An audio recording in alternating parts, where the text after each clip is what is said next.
تعالیٰ ہر سال جڑواں بیٹے عطا فرماتا تھا، ایک بیٹی اور ایک بیٹا۔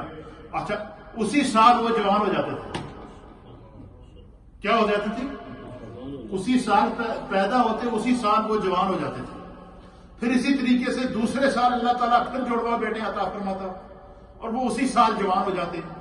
پھر تیسرے سال جڑواں بیٹے عطا فرماتا کہ کرتے کرتے یہ یہاں تک سلسلہ پہنچا کہ روایت کے اندر آتا ہے نبی پاک صلی اللہ علیہ وسلم نے فرمایا کہ اللہ تعالیٰ نے حضرت آدم علیہ السلام کو اور حضرت حوا کو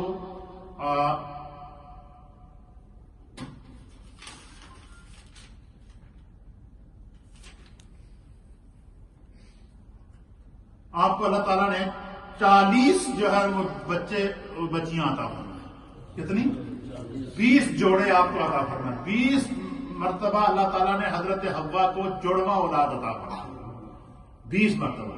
اور 40 جو بچے آپ کو پیدا ہوئے تو پھر جب آپ کی نسل جوان ہو گئی، اب اللہ کی طرف سے حکم آیا کہ آدم علیہ السلام کو فرمایا کہ آپ ایسا کریں کہ 1 سال کا بچہ اور دوسرے سال کی بچی، ان کا آپس میں نکاح کرو، اور پہلے سال کی بچی اور دوسرے سال کا بچہ ان کا آپس میں نکاح کرو۔ جو 1 سال جو 2 بچی بہن اور بھائی پیدا ہوئے ان کا آپس میں نکاح نہیں کرا سکتے۔ یہ خدا کی طرف سے قانون نازل ہوا۔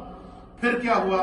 حضرت آدم علیہ السلام نے اپنے 2 بیٹوں کی شادی تیار کی، اور ان میں سے قابیل اور حابیل کی شادی تیار کی، اور قابیل کی جو بہن تھی اس کا نام تھا اقلیمہ۔ حضرت آدم علیہ السلام نے فرمایا کہ اقلیمہ کا نکاح حابیل کے ساتھ ہوگا، اور حابیل کی جو بہن تھی اس کا نام تھا لبودہ، اور آپ نے فرمایا کہ لبودہ کا جو نکاح ہے وہ کس کے ساتھ ہوگا؟ قابیل کے ساتھ ہوگا، اور فرمایا کہ یہ خدا کا قانون ہے، اللہ کا حکم ہے، میں نے اس پر عمل کرنا ہے۔ اچھا، اب یہ یہاں آ کر پھر اختلاف پیدا ہوا۔ اختلاف پیدا یہ ہوا کہ جو قابیل تھا اس کی جو بہن تھی وہ بہت خوبصورت تھی، اور جو حابیل کی بہن تھی اس کا کلر سانولا تھا، وہ خوبصورت نہیں تھی۔ تو قابیل نے یہ اعتراض کیا کہ میں حابیل کی بہن سے شادی نہیں کروں گا، اس لیے کہ وہ خوبصورت نہیں ہے، مجھے منظور نہیں ہے۔ اب حضرت آدم علیہ السلام نے اسے کہا کہ بھائی تمہیں شادی کرنی پڑے گی، اس لیے کہ خدا نے اس طرح فرمایا، یہ اللہ کا حکم ہے، تمہیں اس پر عمل کرنا پڑے گا۔ تو قابیل نے کہا جی کہ جس کا بھی حکم ہوا میں نہیں ماننا۔ اب وہ اکڑ گیا۔ کیا ہو گیا؟ اکڑ گیا۔ اب آدم علیہ السلام نے بڑا سمجھایا، تو اب خدا کی طرف سے انہوں نے کہا جی کہ نہیں، ہم اب یہ فیصلہ کریں کہ ہم میں سے حق پر کون ہے۔ حضرت آدم علیہ السلام نے فرمایا کہ تم ایسا کرو کہ اچھا، اللہ تعالیٰ نے ان کو مختلف قسم کی وہ مال و دولت عطا فرمایا۔ جو قابیل تھا نا، اس کو کھیتی باڑی کا بہت شوق تھا۔ کیا تھا؟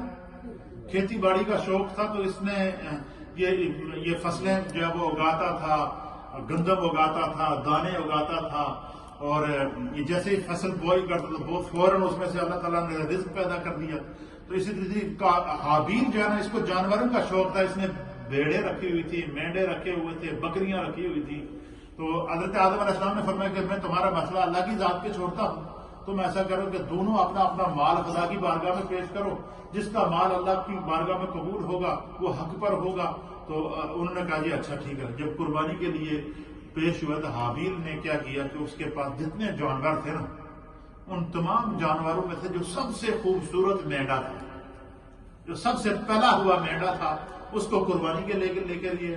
تو قابیل نے کیا کہا؟ اس نے کہا کھیتی باڑی جب اس نے فصلیں جمع کی نا، گندم وغیرہ دانے جمع کیے، تو اس نے کہا کہ جتنا سڑیا دا مال ہے، جہاں بھی کیڑے لگے ہیں، جڑا مال ضائع ہو چکا، جڑا بوسیدہ مال تھا، جو مال خراب تھا، اس نے وہ جمع کر کے کہا کہ یار ویسے بھی یہ کسی کام کا نہیں تھا، اس میں قربانی ہاتھ پیش کر۔